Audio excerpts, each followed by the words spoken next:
Hello, my name is Aaron Weiss, and I live in the town of Poughkeepsie. I'm a combat veteran of Iraq, and I'm also a law enforcement officer. I attended the Public Safety Committee's last meeting in regards to this resolution, but I didn't say anything because I wanted to hear what everyone else had to say. And I heard some shocking things from some people and some legislators.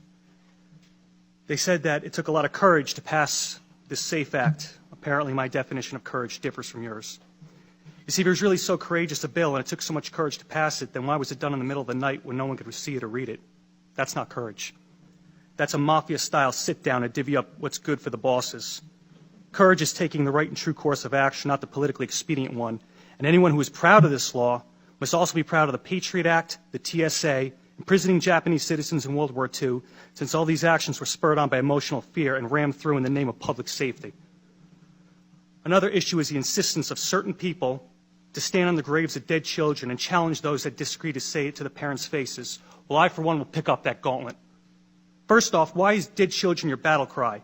You didn't say anything about the hundreds of Chicago children being killed, and for some reason you only scream when it happens to wealthy white ones.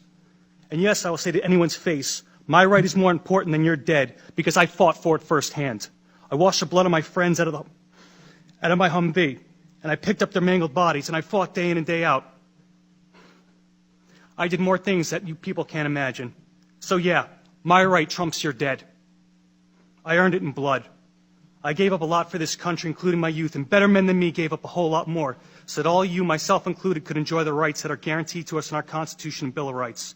And we didn't go through all that to come back home and watch the surrender of what we fought for happen based on the demented actions of a couple madmen.